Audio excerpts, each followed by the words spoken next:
গুটি গুটি পায়ে শীত সুন্দরী দোরগোড়ায় কিন্তু এসে উপস্থিত হয়ে গেছে। উত্তরের হাওয়া জানান দিচ্ছে ঠান্ডা কিন্তু বেশ জাঁকিয়েই পড়তে শুরু করেছে। এখন বাজে ঘড়িতে সকাল 8টা। ঠান্ডা কিন্তু বেশ ভালোই লাগছে।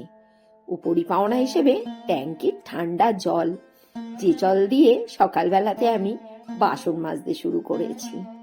কাল রাতে অনেক বাসন হয়ে গেছিল। সকাল সকাল যদি না মেজে নিই তাহলে আর রান্নাটা বসাতে পারবো না। তার আগে ঘরের বিছানা তোলা, ঘর ঝাড় দেওয়া এই কাজগুলো সব সেরে নিয়েছি। আজ আবার একটু তাড়াহুড়োর মধ্যে রয়েছি। কাল যে বড়মশাই বাড়িতে আসবে, তার অর্ডারে যে রান্নাগুলো হবে তার কোনো সামগ্রী ঘরে নেই। সব জিনিসগুলো জোগাড় করার জন্য বাজার মুখো আজ আমাকে ছুটতেই হবে। এই ফাঁকে টুক করে মেশিনটাও দিয়েছিলাম লাগিয়ে। জামা কাপড়গুলো কাঁচা হয়ে গেছিল, নেড়ে দিচ্ছি। আর ছেলে আর আমি দুজনা মিলে যাব বাজারে। আমি তো এমনিতেই বাজার করায় ওস্তাদ, সে তো বুঝতেই পারছো কেমন ওস্তাদ আর কি। এই জন্য ছেলেকে না নিয়ে গেলে আর পারি না। বাজারে গেলে হরেক রকম জিনিস দেখলে আমি যেন কেমন নার্ভাস হয়ে যাই। কতটা কি জিনিস নিতে হবে কিছুই বুঝে উঠতে পারি না। আসলে ঘরে বসে খাওয়ার অভ্যাস ছিল তো, এখন আর এই বাজারে এসে দেখে শুনে কিনতে পারি না। এই যে শীতের বাজার, দেখেও মজা, খেয়েও মজা, কিনেও মজা। দুটো ফুলকপি এই পালং শাক আর মূলো কিনলে ব্যাগ ভর্তি। শীতের সবজিতে বাজার একদম ছেয়ে গেছে। কাকে ছেড়ে কাকে নি। কর্তামশাই বলেছে ভোলা মাছ খাবে। দোকানে এসে টোটাল পাজল। ভোলা মাছ 2 রকমের রয়েছে, কিনবো তো কিনবো কটা। পাশ থেকে অন্য একজনের কাস্টমার বললেন যে এই মাছটা নাও, এই মাছটা ভালো হয়। যাক, তার উপরে ভরসা করে মাছটা নিয়ে এসেছি। এই যে এখানে রয়েছে ভোলা মাছ, রয়েছে চিকেন, আর নিয়ে এসেছি চিংড়ি মাছ। বড়মশাই কাল আসবে। কাল আর অত সকালে গিয়ে বাজার হাটঘাট করার মতো সময় আমার থাকবে না। তার জন্য আজই বাজারগুলো নিয়ে এসে গুছিয়ে রাখলাম। মাছও ধুয়ে পরিষ্কার করে ফ্রিজে তুলে রাখলাম। আর ছেলে মেয়ের জন্য তো চিকেন রান্না করতেই হবে আজকে। অল্প করে চিকেনও নিয়ে এসেছি। আমার তো চিকেন খেতে না একদমই পছন্দ করি না। তাই বলে ভেবো না মাটন হলে 1 কড়াই মাটন খেয়ে নেব। মাটন হলেও আমি সেই 2 পিসই খাই।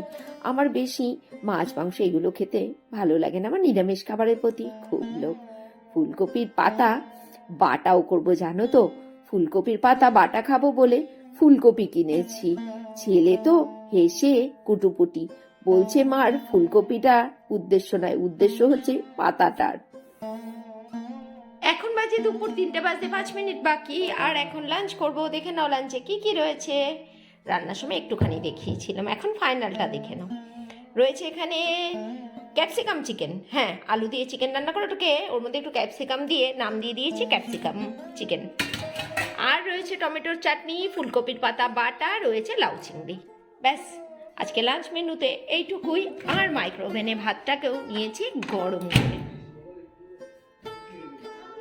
আবার ফেরত চলে এলাম রাত্রেবেলাতে। আমাদের পাড়াতে এক মামার বাড়ি রয়েছে। এই বাড়িতে প্রতি বছর কালী পুজো হয়, এবছরও সেই পুজো হচ্ছে। আর নেমন্তন্ন পেয়ে উপস্থিত হয়ে গেছি ছেলে মেয়েকে নিয়ে। এই বাড়িতে এসে দেখছি পুজো হচ্ছে আর অঞ্জলি হচ্ছে। ছাদের ওপরে খুব সুন্দর অ্যারেঞ্জমেন্ট করেছে। এদের বাড়িতে ছাদের ওপরটা খুব সুন্দর করে সেট করা আছে। বাড়িতে প্যান্ডেল বাঁধার নতুন করে দরকারই পড়ে না। দুর্গাপুজোর সময় আমাদের পাড়ায় দুর্গাপুজোর সময় এই বাড়ির ছাদেই তো খাওয়া দাওয়ার আয়োজন করা হয়। আর এই টাইমে প্রচন্ড ভিড়ও রয়েছে। প্রায় 9:30 10টা বাজছে।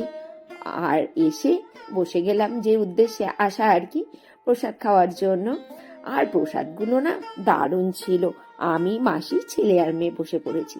প্রথমেই দিয়েছিল লুচি আর ছোলার ডাল, তারপরে ছিল খিচুড়ি, লাবড়া, বেগুনি, পায়েস, চাটনি, মিষ্টি। কোনোটাই বাকি ছিল না। আর প্রসাদগুলো ছিল খুব টেস্টি। তাহলে আজকের মতো যাই, টাটা, বাই। সবাই খুব ভালো থেকো, সুস্থ থেকো, সাবধানে থেকো।